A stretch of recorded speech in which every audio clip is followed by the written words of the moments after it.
Welcome student. আজকে আমরা circular motion বা বৃত্তীয় গতি নিয়ে আলোচনা করব। আমরা ওয়ান ডাইমেনশনাল মোশন চ্যাপ্টারে পড়েছি গতি দুই রকমের হয়, একটা হচ্ছে রৈখিক গতি আর একটা বৃত্তীয় গতি বা আবর্ত গতি বা সার্কুলার মোশন যা বলবে। অর্থাৎ গতিকে আমি দুভাগে ভাগ করতে পারি। গতি বা মোশন স্থিতি নিয়ে আলোচনা করার কিছু নেই এখানে আমাদের। গতি এক নম্বর হচ্ছে রৈখিক গতি, দুই নম্বরে হচ্ছে বৃত্তীয় গতি।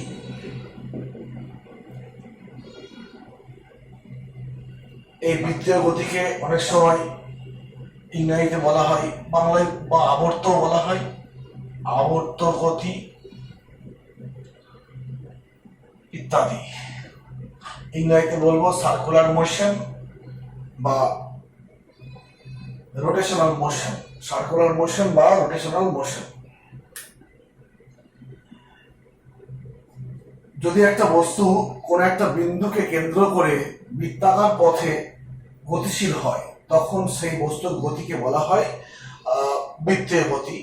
যেহেতু আমাদের আজকে আলোচনা বৃত্তীয় গতি নিয়ে, অতএব রৈখিক গতি সম্পর্কে কিছু বলার দরকার নেই। সার্কুলার মোশন,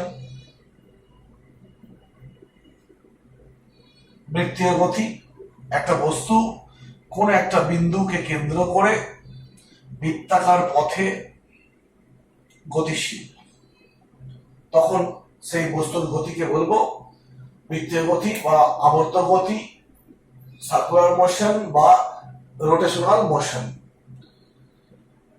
তো এখানে এই ও হচ্ছে কেন্দ্র, ওটা হচ্ছে কি কেন্দ্র, বৃত্তের কেন্দ্র যেমন হয়, তাই এখানে বলবো বৃত্ত গতির কেন্দ্র।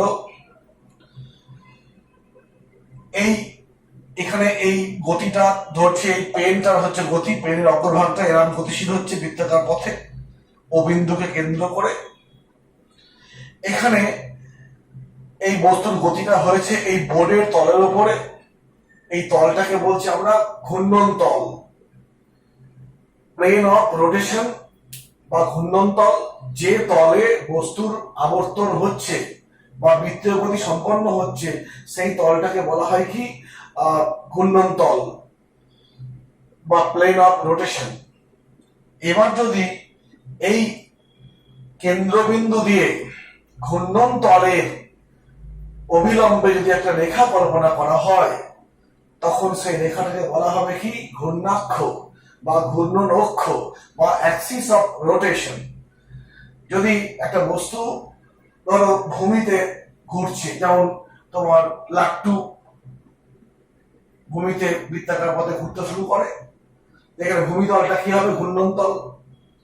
ঠিক সেরকমই আমি ধরছি এইটা হচ্ছে একটা বস্তুর, এটা হচ্ছে একটা বস্তুর বৃত্তীয় গতিপথ। এই মাঝের এইখানে বিন্দু হচ্ছে কেন্দ্রবিন্দু, আর এখানে তল বলতে কোনটা, এই তলটা, এই উলম্ব তলটা হচ্ছে ঘূর্ণন তল। যেমন সাইকেলের চাকা এইভাবে এগিয়ে যাচ্ছে, এখানে সাইকেলের চাকাটার তলটা এরকম হবে জিনিসটা। আর এই ঘূর্ণন তলের সঙ্গে কেন্দ্রবিন্দু দিয়ে একটা রেখা কল্পনা করছি।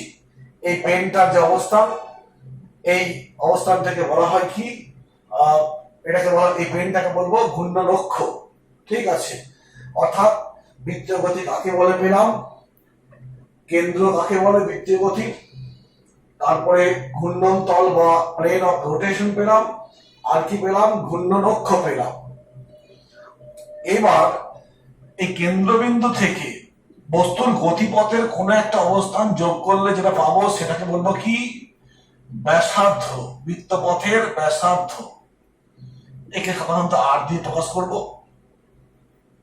এই ব্যাসার্ধকে অনেক সময় ভেক্টরিক্যালি প্রকাশ করা হয়, তখন আর কে বলবো কি রেডিয়াস ভেক্টর, রেডিয়াস ভেক্টর বা ব্যাসার্ধ ভেক্টর।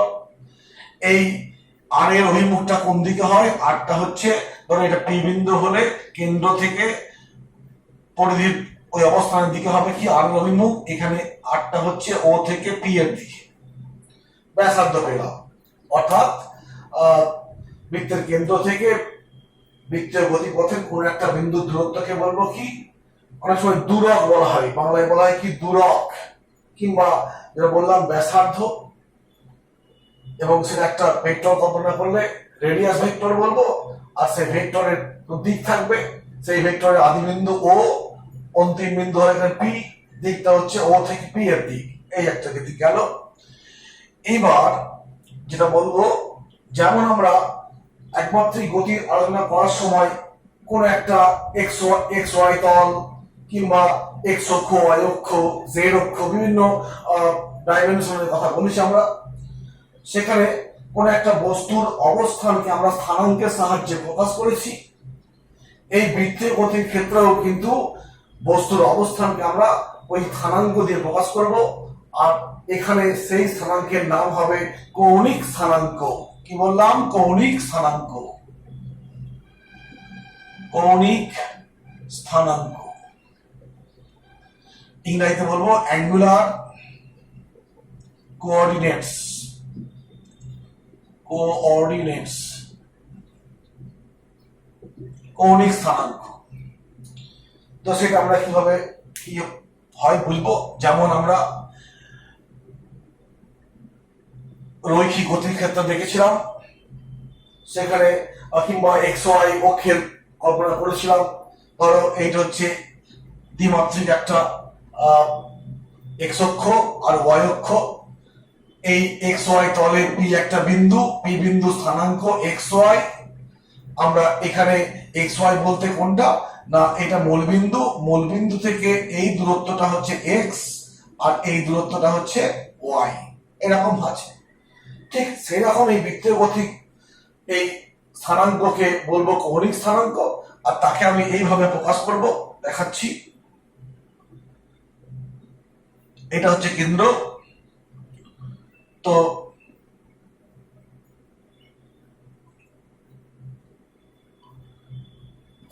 ধরে নিচ্ছি এই ওপি একটা স্থির ব্যাসার্ধ, নির্দিষ্ট ব্যাসার্ধ, একটা বস্তু বৃত্তপথে এইভাবে চলছে। একটু মনে রাখবে, এখানে দেখো আমি বস্তুর ঘূর্ণনটা করলাম কি, এই তীর চিহ্ন মানে কি এই পথে, এই পথটা কি রকম পথ, দিক দিক বলার জন্য, ঘূর্ণনের দিক বলার জন্য সেই ঘড়ির কাঁটার অভিমুখকে লক্ষ্য করা হয়, গতির অভিমুখকে। জেনারেলি ঘড়ির কাঁটার গতিতে এই দিকে হয়, এখানে গতিটা কোন দিকে হচ্ছে, ঘড়ির কাঁটার উল্টো দিকে। যদি ঘূর্ণনটা এই তলে হতো, এদিকে না হয়ে, তখন বলতাম কি ঘড়ির কাঁটার দিকে হচ্ছে। যদি বস্তুর ঘূর্ণন ঘড়ির কাঁটার দিকে হয়, তখন তাকে বলবো ক্লকওয়াইজ মোশন, ক্লকওয়াইজ মোশন, বা এটাকে বলা হয় ডানবর্তী ঘূর্ণন, ডানবর্তী ঘূর্ণন। আর যদি এইরকম না হয়ে তোমার এইভাবে হয়, ঘূর্ণনটা যদি এইভাবে করি, ধরো এই আছে বস্তু, এই পথে ঘূর্ণন হচ্ছে ঘড়ির কাঁটার উল্টো দিকে, একে বলবো অ্যান্টি ক্লকওয়াইজ ঘূর্ণন। আর তখন তাকে বলবো বামবর্তী, বামাবর্তী বা বামবর্তী ঘূর্ণন, ডানবর্তী আর বামবর্তী। ঠিক আছে, তো এখানে একটু বলার কথা আছে, একটু পরে বলছি সেটা, ঠিক আছে। তাহলে আমরা ঘূর্ণনের দুটো দিক বললাম। এখন আমি ধরছি একটা বস্তু বৃত্তপথে ঘুরছে, এখানে বস্তুটা কোন এক সময় এ বিন্দুতে আছে, তাহলে এই স্থির ভেক্টর এ ও পি এই যে কোণ তৈরি করলো, এই থিটাকে বলবো কি কৌণিক স্থানাঙ্ক। এই যে অ্যাঙ্গেল তৈরি করলো, অ্যাঙ্গেলটা কি এ ও পি, কোন একটা স্থির ব্যাসার্ধের সাপেক্ষে বস্তুর কোন এক মুহূর্তের অবস্থান বৃত্তের কেন্দ্রে যে কোণ সৃষ্টি করে তাকে বলবো কৌণিক স্থানাঙ্ক। কোন একটা স্থির ব্যাসার্ধের সাপেক্ষে বৃত্তপথে ঘূর্ণায়মান বস্তুর কোন এক বিশেষ অবস্থান, কোন একটা অবস্থান বৃত্তের কেন্দ্রে যে কোণ তৈরি করে তাকে বলবো কি কৌণিক স্থানাঙ্ক বা অ্যাঙ্গুলার কোঅর্ডিনেট হলো। তো যদি এরকম বলা হয় থিটাটা হচ্ছে এই এ অবস্থানের, এখানে এ অবস্থানের অবস্থানের কৌণিক স্থানাঙ্ক থিটা। যদি বস্তুটা ধরো এক্ষেত্রে তো এই পথে দেখেছি একটা বস্তু এইখানে আছে ওপি এর সাপেক্ষে এবং কোণ তৈরি করতে কতটা, ধরলাম কোণটা হচ্ছে থিটা 1, অতএব বি অবস্থানের কৌণিক স্থানাঙ্ক কত হবে থিটা 1।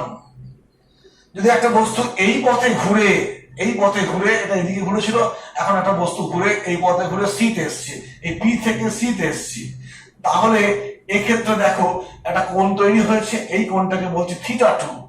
থিটা সি অবস্থানের কৌণিক স্থানাঙ্ক হচ্ছে থিটা 2।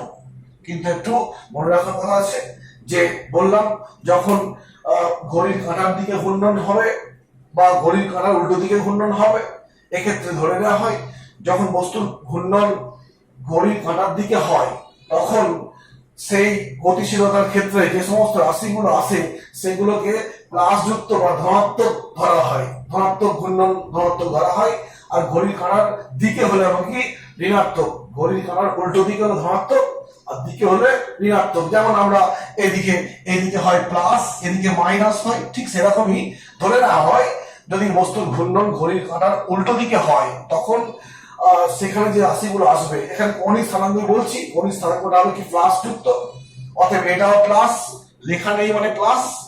আর এইখানে দেখো এটা ঘড়ির কাঁটার উল্টো দিকে এসছে, অতএব মাইনাস, এটা মনে রাখতে হবে। অর্থাৎ আমরা কৌণিক স্থানাঙ্ক কি জিনিসটা বুঝতে পারলাম যে বৃত্তপথে ঘূর্ণায়মান বস্তু কোন একটা স্থির ব্যাসার্ধের সাপেক্ষে তার কোন এক মুহূর্তের অবস্থানের কৌণিক স্থানাঙ্ক করার জন্য কি করব, সেই বিন্দু থেকে কেন্দ্র যোগ করব, আর এই ব্যাসার্ধ স্থির ব্যাসার্ধটা যে কোণ করছে সেটা হচ্ছে কৌণিক স্থানাঙ্ক। এই হলো কৌণিক স্থানাঙ্ক, বিষয়টা গেল। আমি এটা বুঝছি। এরপরে আমরা দেখব যে যেমন রৈখিক গতিতে ছিল সরণ, বেগ, ত্বরণ, মন্দন, এসবগুলো ছিল রাশি, তেমনি আবর্ত গতিতেও সেই রাশিগুলো আসবে। সেই রাশিগুলোর নামে শুধুমাত্র একটা কৌণিক টার্ম যুক্ত হবে। যেমন রৈখিক গতিতে ছিল কি সরণ, আবর্ত গতিতে হবে কি কৌণিক সরণ। আমি একটু লেখার চেষ্টা করছি। যেমন তোমার হবে রৈখিক সরণ, শুধু সরণ বলি, রৈখিক কি হয়, রৈখিক গতি আর বৃত্তীয় গতি। বৃত্তীয় গতিতে সরণটাকে বলবো সরণ, জাস্ট যেমন সরণ ইংরেজিতে কি হবে ডিসপ্লেসমেন্ট, নামটা হচ্ছে ডিসপ্লেসমেন্ট,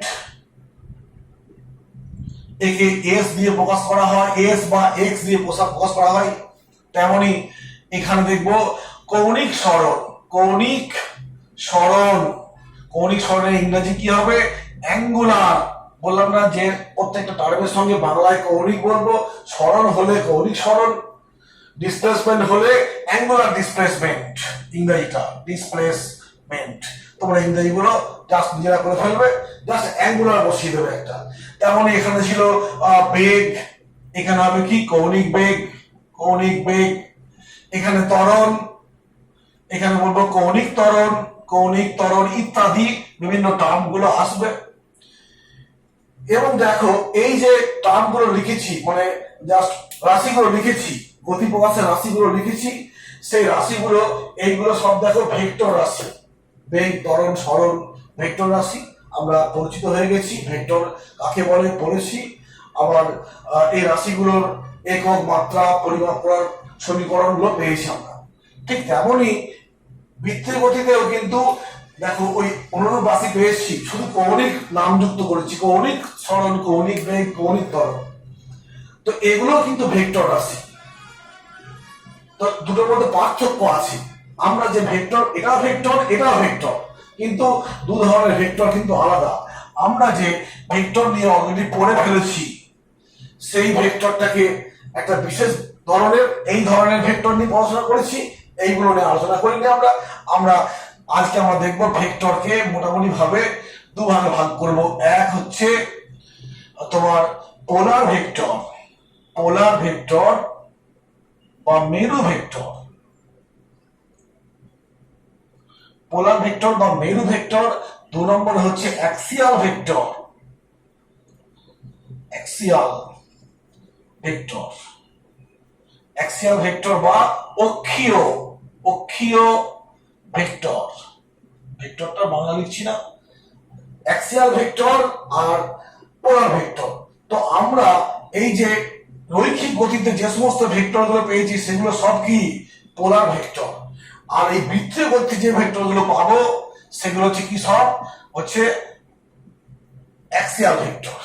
ঠিক আছে, বৃত্তীয় গতিতে যে ভেক্টর গুলো পাবো, এই কৌণিক সরণ, কৌণিক ত্বরণ, কৌণিক বেগ আরো আছে, কৌণিক ভরবেগ পাবো, সেগুলো সেগুলো সব হবে কি অ্যাক্সিয়াল ভেক্টর। আর আগে যেগুলো পড়েছি সব পোলার ভেক্টর। এখন তোমার মনে আসবে যে নাম দিলেই কি হয়ে গেল, পোলার ভেক্টর কেন বলছেন, অ্যাক্সিয়াল ভেক্টর কেন বলছেন, জানতে হবে। আমরা এবার দেখবো অ্যাক্সিয়াল ভেক্টর বলছি কেন আর পোলার ভেক্টর বলছি কেন। তো এইগুলোকে আমরা বলেছি পোলার ভেক্টর।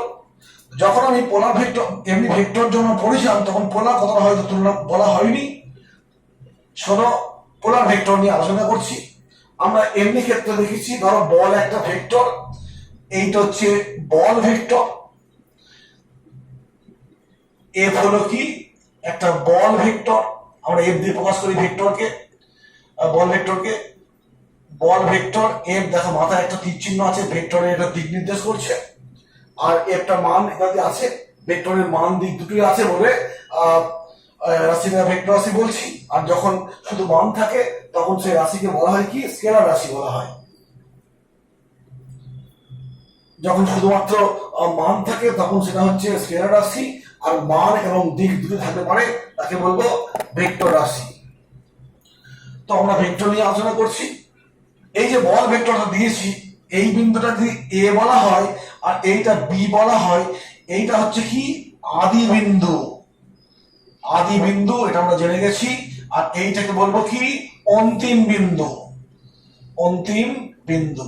এই ভেক্টরের বি হচ্ছে অন্তিম বিন্দু আর এ হচ্ছে আদি বিন্দু। এই আদি বিন্দুটাকে বলা হয় মেরু বা পোল, পোল বা মেরু। আদি বিন্দুকে বলা হবে পোল বা মেরু বলা হয়, তাই এখানে পোলার ভেক্টর বা মেরু ভেক্টর কথাটা আসছে। এবং এই ভেক্টরের দিকটা কোন দিক থেকে হয়, আদি থেকে অন্তিম বিন্দুর দিকে এই ভেক্টরের দিক হয়। অর্থাৎ দিকটা হবে পোল বা আদি বিন্দু বা মেরু থেকে অন্তিম বিন্দুর দিকে একটা নির্দিষ্ট দিক আছে, নির্দিষ্ট একটা দিক আছে। কোন দিকটা, আদি বিন্দু থেকে অন্তিম বিন্দু। এই সমস্ত ভেক্টর গুলো অর্থাৎ সরণ, বেগ, ত্বরণ সবগুলো এই টাইপের ভেক্টর আমরা জেনে গেছি। এই ভেক্টরের আদি বিন্দু অন্তিম বিন্দু আছে। আদি বিন্দুকে আমি নাম দিলাম মেরু বা পোল, নির্দিষ্ট একটা পয়েন্ট, তাই মেরু বা পোল বলছি। আর ভেক্টরের দিকটা হবে সেই মেরু থেকে অন্তিম বিন্দুর দিকে, অর্থাৎ এ থেকে বি এর দিকে আমি তীর চিহ্ন দেখালাম। এই হলো আদি পোলার ভেক্টর বা মেরু ভেক্টর। এবার আমরা বলবো কি না, এবার আমরা বলবো অ্যাক্সিয়াল ভেক্টর। অ্যাক্সিয়াল কথাটা আসছে অক্ষীয় ভেক্টর। আমরা একটু আগে বৃত্ত গতির ক্ষেত্রে অক্ষ কাকে বলে জেনেছি, যে বৃত্তপথে ঘূর্ণায়মান বস্তুর কেন্দ্রবিন্দু দিয়ে ঘূর্ণন তলের সঙ্গে লম্ব ভাবে যদি একটা রেখা কল্পনা করা হয় তাকে বলবো ঘূর্ণন অক্ষ। এই দেখো, এটা কেন্দ্রবিন্দু যাচ্ছে, এই পেনটা এখানে ঘূর্ণন অক্ষ, আর এটা ঘূর্ণন তল, এইখানটা আছে কেন্দ্রবিন্দু আছে। তো অ্যাক্সিয়াল ভেক্টর যেটা বলছি, অ্যাক্সিয়াল ভেক্টর, অ্যাক্সিয়াল এখানে 1 নম্বরে হয়ে গেছে। 2 নম্বরে বলছি অ্যাক্সিয়াল ভেক্টর বা অক্ষীয় ভেক্টর। ওইখানে ওই ভেক্টর গুলোকে আমরা কোনগুলো বললাম, কৌণিক বেগ, কৌণিক ত্বরণ অর্থাৎ বৃত্তীয় গতি সম্পন্ন যে সমস্ত রাশিগুলো পেয়েছি এবং সেগুলোর মধ্যে যেগুলো ভেক্টর অ্যাক্সিয়াল ভেক্টর, সেগুলোর প্রত্যেকটা দিক হবে অক্ষের দিক। অ্যাক্সিয়াল ভেক্টর গুলোর দিক বললাম কি অক্ষের দিকটাই হচ্ছে অ্যাক্সিয়াল বা অক্ষীয় ভেক্টরের দিক। এখন এই যে বললাম যে একটা বস্তু বৃত্তপথে ঘুরছে, এটা কেন্দ্রবিন্দু। অক্ষটা কেমন না এই বিন্দু দিয়ে এদিকেও হতে পারে ওইদিকেও হতে পারে। কেন না এই তো একটা সরলরেখা, তো অক্ষ তো একটা সরলরেখা, সরলরেখা যাচ্ছে কোন দিক দিয়ে? কেন্দ্রবিন্দু যাচ্ছে। অর্থাৎ অক্ষের দিক এটাও হতে পারে এটাও হতে পারে। মুশকিলে পড়ে গেলাম, কারণ আমরা বললাম যে অ্যাক্সিয়াল ভেক্টর গুলোর প্রত্যেকটা দিক হচ্ছে অক্ষ বরাবর। অক্ষ বরাবর মানে কি? এই রেখা বরাবর। এই রেখার দুটো দিক আছে, এই একটা দিক এই একটা দিক। আমি কোন দিকটা অ্যাকসেপ্ট করব তার জন্য নিয়ম আছে। সেই নিয়মটা হচ্ছে কি? সেই ম্যাক্সওয়েল স্ক্রু নিয়ম বা ডান হাতের স্ক্রু নিয়ম, ডান পাকের স্ক্রু নিয়ম। নিয়মটা কিরকম না, আমি ধরছি এই যে বৃত্ত পথে একটা বস্তু চলছে, তার অক্ষ হচ্ছে এইটা। আমার পেনটা দেখো এদিকে বা ওইদিকে। তো আমি করবো কি, একটা স্ক্রু নেব, ডান প্যাকের স্ক্রু। সেই স্ক্রুটা ধরো, আমি এটাকে স্ক্রু বলছি, ধরো আমি বললাম এটা স্ক্রু। এই স্ক্রুটাকে আমি কেন্দ্রবিন্দুতে রেখেছি। এইবার যেদিকে বস্তু ঘুরছে সেই দিকে আমি স্ক্রুটা ঘোরাবো। অর্থাৎ এই দিকে ঘুরছে এইরকম ঘোরাবো। তুমি বলো তো এইরকম ঘোরালে স্ক্রুটা বেরিয়ে আসবে না ভিতরে ঢুকবে? একটু ভেবে দেখো। এরকম ঘোরালে পরে স্ক্রুটা বেরিয়ে আসবে। অর্থাৎ এই ক্ষেত্রে অক্ষটা, এই গতির ক্ষেত্রে অক্ষটা কি হবে? অক্ষটা হবে অক্ষের দিক। অক্ষের দিক হচ্ছে এখানে, এখানে অক্ষের দিক। অক্ষের দিক হচ্ছে বহির্মুখী। বহির্মুখী কেন না, এখানে তো এই বোর্ডের তল থেকে বেরিয়ে আসছে। যদি বস্তুটার ঘূর্ণন এই পথে হতো, ঘড়ির কাঁটার দিকে হতো, এই ক্ষেত্রে দেখো আমি অক্ষের দিক খুলবো, দুটো দিকের মধ্যে কোন দিকটা অ্যাকসেপ্ট করবো। এই বিন্দুতে আমি স্ক্রু রেখে যেদিকে বস্তু ঘুরছে সেই দিকে স্ক্রুটা ঘোরাবো। যদি এইখানে কেন্দ্রবিন্দুতে স্ক্রুটা রেখে আমি যদি এরকম ঘোরাই, তাহলে বলো স্ক্রুটা ঢুকবে না বেরোবে? ভিতরে ঢুকে যাবে। অর্থাৎ অক্ষের দিক এক্ষেত্রে, এক্ষেত্রে অক্ষের দিকটা কি হবে?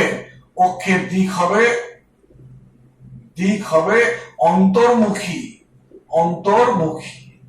এখানে একটু মনে রাখবে, বহির্মুখীকে, বহির্মুখীকে মোটামুটি বোঝানো হয় এই সিম্বল দিয়ে, একটা গোল মতো দেবো, দিয়ে একটা ডট দেবো, এটা বহির্মুখী সিম্বল। আর অন্তর্মুখী সিম্বল হচ্ছে ক্রস দেবো, দিয়ে গোল করে দেবো। এই কথাটা মানে বুঝতে হবে। এটা এখানে অক্ষের দিকটা বহির্মুখী আর এখানে অক্ষের দিকটা অন্তর্মুখী।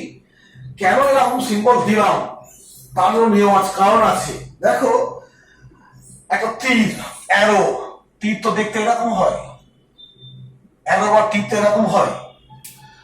তো তীরের এইটা টিপ আর এটা ক্রস বোর্ড থাকে পিছন দিকটা। তো এইখানে বহির্মুখী, ধরো ভিতর থেকে একটা তীর বেরিয়ে আসছে তোমার চোখে, তুমি দেখতে পাচ্ছ ভিতর থেকে একটা তীর বেরিয়ে আসছে। যখন বেরিয়ে আসবে তুমি বলো তীরটা কোন দিকটা তোমার চোখ পড়বে? এই টিপটা পড়বে না ক্রসটা পড়বে? বেরিয়ে আসছে মানে এই টিপটা তোমার এরকম বেরিয়ে আসছে, মানে এই টিপটা তুমি দেখতে পাবে। তাই এইখানে একটা টিপ মতো ডট মতো ডটটা থেকে গোল করে দিয়েছি। এর সিম্বলটা বহির্মুখী দেখাচ্ছি। অন্তর্মুখীকে ক্রস করলাম কেন না, একটা তীর যদি এরকম ভিতরে ঢুকে যায়, যখন ভিতরে ঢুকে যাবে তখন তুমি এই দিকটা দেখতে পাচ্ছ না, দেখতে পাবে কোনটা? ক্রসটা দেখতে পাচ্ছ। অর্থাৎ এরকম ভাবে ঢুকলে পরে পিছনে ক্রসটা দেখতে পাবে, মানে বুঝতে হবে অন্তর্মুখী, তাই এরকম সিম্বল দিয়েছি। অর্থাৎ আমি কিভাবে অক্ষের দিক, অর্থাৎ এই যে গতিতে কৌণিক ত্বরণ, কৌণিক বেগ, কৌণিক সরণ যেগুলো আসবে সবগুলোই হবে কি অক্ষের ভেক্টর। আর প্রত্যেকটা ভেক্টরের দিক হবে কোন দিক? অক্ষের দিক। এখানে অক্ষের দিক কোনটা? এখানে হচ্ছে এরকম বহির্মুখী, আর এইখানে কি ভিতর দিকে, যেটা আমি দেখাতে পারছি না। এই হলো দু ধরনের ভেক্টর নিয়ে আমরা একটা তুলনামূলক আলোচনা করলাম। এইবার এই ছবিটাকে ঘুরিয়ে দিই, আমাদের বেল ভেক্টর নিয়ে আর দরকার নেই, সবটাই অ্যাক্সিয়াল ভেক্টর নিয়ে কাজ চলবে। ছবিটা ধরো ঘুরিয়ে দিচ্ছি, আমি এরকম ভাবে ছবি আঁকলাম। অর্থাৎ বৃত্তপথ, এটা কেন্দ্রবিন্দু, এইটা হচ্ছে অক্ষ। হলো ঠিক এরকম ব্যাপারটা, ছবিটা বাস্তবটা ঠিক এরকম এরকম আছে বৃত্তপথ, আর এইটা হচ্ছে অক্ষ। আবার আরেকটা পাশে যাচ্ছি, আরেকটা, এটা হচ্ছে কেন্দ্রবিন্দু আর এটা হচ্ছে অক্ষ। হলো অতএব এই ক্ষেত্রে ঘূর্ণনটা ধরছি এইরকম, আর এই ক্ষেত্রে ঘূর্ণনটা এইরকম। তুমি বলো অক্ষের দিকটা কিরকম হবে? এই এই ঘূর্ণনের ক্ষেত্রে অক্ষের দিকটা এইদিকে হবে না এদিকে হবে, অথবা এই ঘূর্ণনের ক্ষেত্রে অক্ষের দিকটা উপর দিকে হবে না নিচের দিকে হবে। তার জন্য কি করব, আমি তো এরকম ধরেছি, এই বৃত্তটাকে আমি এরকম ধরেছি। এবার ধরো এক্ষেত্রে ঘূর্ণনটা হচ্ছে ঘড়ির কাঁটার দিকে, তাহলে আমি কেন্দ্রবিন্দুতে একটা স্ক্রু নিয়েছি, ঘড়ির কাঁটার দিকে ঘোরাচ্ছি। বলতো এইরকম ঘোরাচ্ছি, মানে ঘড়ির কাঁটার দিকে ঘোরাচ্ছি। এরকম ঘোরার পরে টাইট দেওয়া হচ্ছে, মানে স্প্রিংটা স্ক্রুটা ঢুকে যাবে। অর্থাৎ এই ক্ষেত্রে দেখো দিকটা হবে এইরকম, অক্ষের দিকটা নিম্নমুখী। এই গতিতে অক্ষ নিম্নমুখী, অক্ষের দিক নিম্নমুখী। নিম্নমুখী দেখাতে পারছি সহজেই, কোনো সমস্যা কিছু নেই, ডট ক্রসের দরকার নেই। কিন্তু বোর্ড বা খাতায় আলোচনা করতে গেলেই কিন্তু ডট ক্রসের সমস্যা আসবে। নিম্নমুখী। আরেকবার বলছি, এক্ষেত্রে ঘূর্ণনটা ঘড়ির কাঁটার দিকে, এরম ঘূর্ণন, এরম ঘুরছে। তুমি একটা স্ক্রু নিয়েছো, স্ক্রুটা কেন্দ্রবিন্দুতে রেখেছো, যেমন ঘোরাচ্ছে তেমন তুমি ঘোরাচ্ছ। দেখো এরম ঘুরছে, আমি টাইট দিচ্ছি, ভিতরে ঢুকে যাবে। এই ক্ষেত্রে দেখো এইরকম নিয়ে আমি ঘড়ির কাঁটা এরম পাক দিচ্ছি, হাতটা দেখো পেনটা এরম ঘোরাচ্ছি, এরম ঘোরাচ্ছে মানে কি ওখানে এমনি উঠে যাচ্ছে, প্রতিকে এমনি উঠে যাচ্ছে। আর এই ক্ষেত্রে টাইট দেওয়া হচ্ছে, ঢুকে যাচ্ছে। অর্থাৎ এই ক্ষেত্রে দিকটা হবে ওপর দিক, আর এটা নিম্নমুখী। এখানে অক্ষের দিক বললাম, অক্ষের দিক ঊর্ধ্বমুখী। এই হলো অ্যাক্সিয়াল ভেক্টর গুলো। তো যদি এরকম বলা হয় একটা বস্তু সে এইখানে ছিল এইখানে গেল, শোনো, অর্থাৎ এই কোণটা কি কোণ? থিটা কোণ। আচ্ছা একটু পরে বলছি না, পড়া হয়নি সেটা কোনো, ঠিক আছে। এই হলো মোটামুটি একটা অংশ গেল। এবার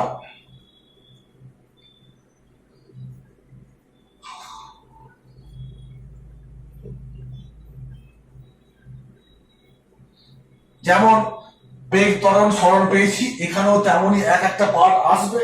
ফার্স্টে আমি বলবো সরণের জায়গায় এখানে এই গতিতে কি লিখবো? কৌণিক সরণ। রৈখিক সরণকে আমি কিভাবে প্রকাশ করেছি? রৈখিক সরণকে আমি এস দিয়ে প্রকাশ করেছি, বা অনেক সময় এক্স দিয়েও প্রকাশ করা হয়, ইত্যাদি করা হয়।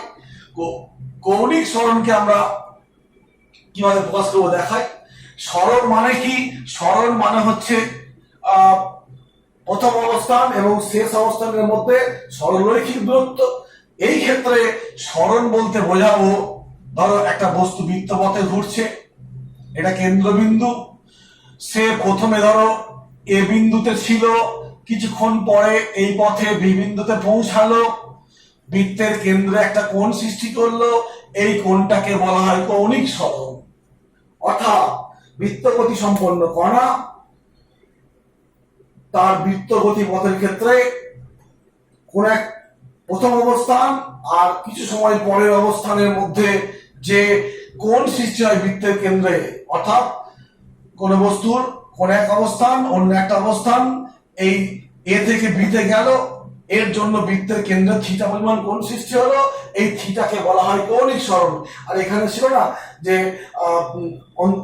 মানে প্রথম বিন্দু আর শেষ বিন্দু, প্রাথমিক বিন্দু আর শেষ বিন্দুর মধ্যে সরলরৈখিক দূরত্বকে বলা হয় সরণ। আর এখানে বলবো কি, বৃত্তের গতির ক্ষেত্রে প্রাথমিক অবস্থান আর শেষ অবস্থান, এই দুই অবস্থান বৃত্তের কেন্দ্রে যে কোণ সৃষ্টি করে তাকে বলা হয় কৌণিক সরণ। ঠিক আছে, সংজ্ঞাটা বয়ে দেখে দেবে, আমি মুখে বলে দিলাম যে বৃত্তপথে ঘূর্ণায়মান বস্তু তার প্রথম অবস্থান এবং শেষ অবস্থান বৃত্তের কেন্দ্রে যে কোণ সৃষ্টি করে, প্রথম অবস্থান শেষ অবস্থান যোগ করেছি কেন্দ্রের সঙ্গে, কোণ সৃষ্টি হয়েছে। এখানে কৌণিক সরণটা কত? অ্যাঙ্গেল ও বি, এটা হচ্ছে কৌণিক সরণ।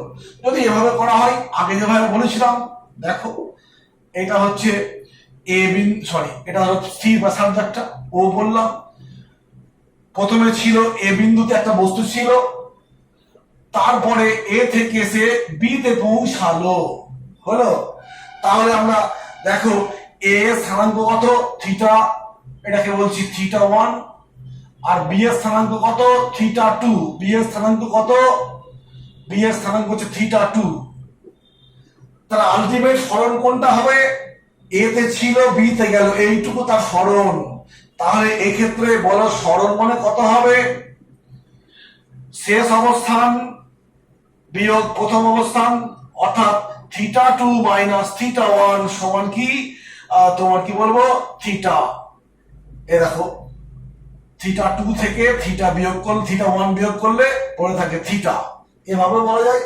অর্থাৎ মধ্য কথা কি, প্রথম অবস্থান এবং শেষ অবস্থান বৃত্তের কেন্দ্রে যে কোণ সৃষ্টি করে তাকে বলবো কি কৌণিক সরণ। আমরা কৌণিক সরণ মানে আলটিমেট কি পেলাম? একটা কোণ পেলাম। যেমন আমরা ফিজিক্সে যখনই কোনো রাশি কথা বলি তখন সেই রাশিটা স্কেলার না ভেক্টর, তার একক কি, এসআই পদ্ধতিতে একক কি, সিজিএস পদ্ধতিতে একক কি, তার মাত্রা আছে থাকলে পরে কি, মাত্রা নেই ওকে মাত্রাহীন কিনা দেখো ইত্যাদি বলতে হয়। তো সরণের যেমন এসআই পদ্ধতিতে একক হচ্ছে মিটার, সিজিএস সেমি, তেমনই কোণের একক কি হবে? কৌণিক সরণ মানে কোণ, কৌণিক সরণের একক কি হবে? আমরা কোণের একক বলতে কোণ বুঝি, কোণের একক ডিগ্রি জানি, আর একটা জানি কি রেডিয়ান। আমরা এই দুই রকমের কোণ সম্পর্কে আইডিয়া পেয়েছি এবং এই দুই কোণের এককের এই দুই কোণ নয়, এই দুই কোণের একক অর্থাৎ একটা ডিগ্রি একক একটা রেডিয়ান একক, এই দুই রকম এককের মধ্যে একটা সম্পর্কও জানি। সম্পর্কটা কি? সম্পর্কটা হচ্ছে 180 ডিগ্রি সমান পাই রেডিয়ান, এটা আমরা জানি। রেডিয়ানকে পাই সি দিয়ে প্রকাশ করা হয়, একটু মনে রাখবে পাই সি, এটা পাই এখানে সি মানে পাই রেডিয়ান। 1 ডিগ্রি মানে কি পাই বাই 180 রেডিয়ান। এইটা সম্পর্কটা আমরা মাধ্যমিকে মানে শিখে গেছি। যাক, আমরা বৃত্ত গতিতে যখন কৌণিক সরণ বা কোণ ফোন নিয়ে আলোচনা করব রেডিয়ান এককটাকে বেশি ব্যবহার করব। যদি আমার ডিগ্রি একক হয় তখন এই সম্পর্ক থেকে আমি ডিগ্রি কত বলতে পারবো। আমরা জেনারেলি রেডিয়ান এককে আমরা সবকিছু আলোচনা করব। এইবার তাহলে তোমার আরেকটা কোশ্চেন আসতে পারে, রেডিয়ান কাকে বলা হয়? এক রেডিয়ান মানে কি? এক রেডিয়ান মানে এটা মনে রাখবে, এক রেডিয়ান যে একটা বৃত্তপথে ঘূর্ণায়মান বস্তু, তার ব্যাসার্ধ হচ্ছে আর, এ বিন্দু এটা বি বিন্দু। যদি এ বিটাও আর হয়, অর্থাৎ দেখো অ্যাকচুয়ালি কোণ মানে কি? কোণ মানে হচ্ছে চাপ, বৃত্তচাপ, সরি চাপ বললে হবে না, বৃত্তচাপ বাই ব্যাসার্ধ। এটা হচ্ছে অঙ্কেতে শিখেছি কোণের কোণ পরিমাপক রাশিমালা। ঠিক আছে, কোণ মানে কি বৃত্তচাপ বাই ব্যাসার্ধ। বৃত্তচাপটা একটা লেন্থ, ব্যাসার্ধটা একটা লেন্থ, অর্থাৎ লেন্থ আর লেন্থ দৈর্ঘ্য আর দৈর্ঘ্য ভাগ হয়ে যাচ্ছে, তাই এর কোনো মাত্রা থাকে না, একক তো বলে দিয়েছি। তো যদি এইরকম হয় ব্যাসার্ধের সমান বৃত্তচাপ, অর্থাৎ এটাও আর এটাও আর, এটা যদি 10 সেমি হয় এটাও 10 সেমিতে হয়, অর্থাৎ ব্যাসার্ধের সমান বৃত্তচাপ বৃত্তের কেন্দ্রে যে কোণ সৃষ্টি করে তাকে বলবো এক রেডিয়ান কোণ। ভালো করে শোনো, যে বৃত্তের ব্যাসার্ধের সমান দৈর্ঘ্যের বৃত্তচাপ কেন্দ্রে যে কোণ সৃষ্টি করে তাকে বলবো এক রেডিয়ান। এটা হবে এক রেডিয়ান কোণ হিসাব মতো, এটাতে আর হয় এটাতে আর হয়। হলো, অর্থাৎ এবার আমরা এটা পেলাম যে সরণের কৌণিক সরণকে আমরা ডিগ্রি এবং রেডিয়ান এককে প্রকাশ করব। বেশিরভাগ রেডিয়ান বলবো, রেডিয়ান নিয়ে আলোচনা করব, রেডিয়ান কাকে বলে পেলাম। এবং এইখানে বলো যে এখানে তো কোণ তৈরি, কৌণিক সরণ তো এইটা, কৌণিক সরণ তো এইটা এই পথে ঘুরছে। তুমি বলো যে এখানে সেই সরণের দিকটা কোন দিক হবে? এই বিন্দুতে স্ক্রু নিয়েছি, এরাম ঘোরাচ্ছি মানে কি বেরিয়ে আসছে, অর্থাৎ সরণের দিক হবে কিন্তু এইটা। থিটার মান হচ্ছে এই কোণটা, থিটার দিক হবে এইটা। হলো, যদি এরকম ভাবে দেখায় ছবিটা দেওয়া হয় যে এটা হচ্ছে অক্ষটা, একটা বস্তু সে এ বিন্দুতে ছিল, বি বিন্দুতে গেল, এইখানে থিটা কোণ সৃষ্টি করলো, এই থিটা কোণের মানটা হচ্ছে এইটা মানটা, কিন্তু দিকটা কোন দিকে? থিটার দিক হচ্ছে এই দিকে, থিটার দিক হচ্ছে ঊর্ধ্বমুখী। এখানে তোমার এই দিকে ঘূর্ণন হচ্ছে বলে বলতে পারবো। যদি ঘূর্ণনটা পাল্টে দেওয়া হয় তখন থিটাটা এদিকে হয়ে যাবে। এই হলো, এই পর্যন্ত আমরা বললাম। আমরা তারপরে এরপরে কৌণিক সরণ বলা হলো, এবার কৌণিক বেগ নিয়ে আমরা নেক্সট ক্লাসে বলবো। আজকে এখানে থাক।